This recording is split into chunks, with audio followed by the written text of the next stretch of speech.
Okay, say you're in Virginia. The district is appealing a parent-favored win because a hearing officer ordered future placement. Do you know of case law where hearing officers ruled for prospective placements? I mean, there's a lot of case law out there, and a prospective placement are ruled upon all the time by hearing officers all over the country and federal judges. And the only thing I can tell you with regards to appeals is that schools frequently appeal hearing officer decisions that they lose. The main reason that they do is that they want insurance to pay. Most insurance companies, and I'm not talking about, well, I mean, it could be I don't know what the insurance rider is on any particular school, but let's say they want to pay attorney fees. And the only way that the insurance company will assume responsibility for the attorney fees on these kind of cases is to, have a due process hearing. And as part of the insurance requirement, they're like, sorry, you have to appeal.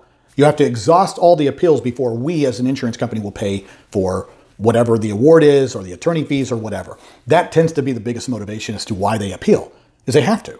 Not that they want to, they have to because they, let's say that they win, well, great.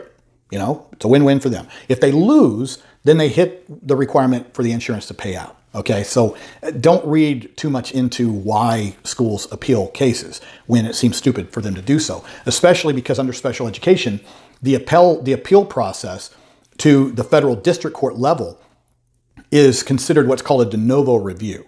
All right, there is a heavy presumption that the hearing officer was correct in his or her ruling. Heavy presumption.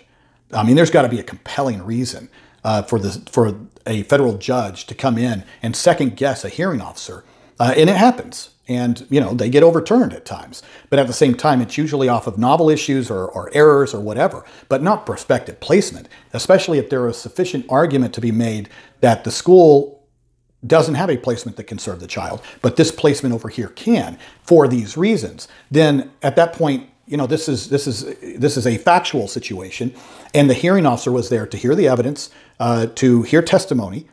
The federal judge is only reading a transcript, is looking at the record as it's brought over.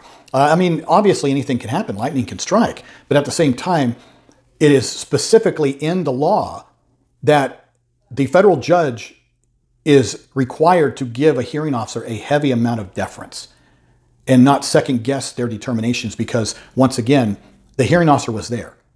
The hearing officer heard the testimony. And the reason it's called a de novo review, which means partially new, okay, is that if there is a novel issue at law, well, a hearing officer can't hear those and can't rule on novel issues of law. That is reserved for a federal judge, which hearing officers are not.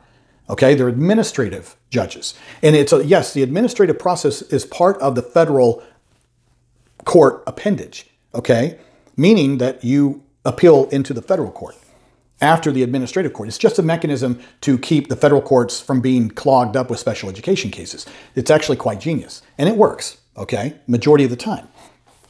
It's just not, obviously there needs to be more people like me, and, there needs to be we got some problems on the hearing officer level, but like I'm saying, the process with regards to intent, it works, okay? But if it appeals up to the federal court and there is a novel issue of law that the hearing officer cannot hear because they're not a federal judge, then that's where it would be a review on the record on the appeal, but it would be a brand new case on the novel legal issue that the hearing officer could not hear and rule upon. So it's a de novo review, okay? Partial review on the record, new case on the novel issue. The overwhelming majority of appeals are strictly on the administrative review of the record, which means that the federal judge is not going to be questioning anybody. There's not a new trial. It is merely back and forth on briefs, appellate briefs as to why we were right, why the hearing officer was wrong, those kind of things. And, obviously the school's going to make their argument that we don't like this prospective relief because the IEP team makes that decision. IEP teams make prospective decisions in multiple kind of situations. And like I said, they make prospective decisions every spring for IEP seasons for the next school year. The school year doesn't start until August, but a lot of IEPs are created in the spring before the school year ever starts. That's prospective, is it not? The thing is that the IEP team, after the child is in the course of that school year, or let's say in the course of that new placement, can always convene an IEP meeting if it's determined that it's not appropriate. or that alterations and amendments need to be made to the IEP. And that's exactly what I would argue in your situation, if it's your situation. But prospective placements and these decisions, most IEPs are created months in advance of a new school year. How is that not prospective? It happens all the time. And so there's plenty of case law out there to support that. But at the same time, don't go chasing after a red herring when sometimes the schools have to appeal in order to appeal and trigger their insurance. They may not be fighting that hard. But at the same time, if the hearing officer made a good decision and it was backed up by good testimony and they had a good decision, then that's what I would defend. I would defend that through my briefs, that the hearing officer was sound in their determinations. And that should be sufficient because, once again, the federal court puts a heavy, heavy deference on the initial determination by the hearing officer, unless there's something very compelling to show where the hearing officer made errors. Okay?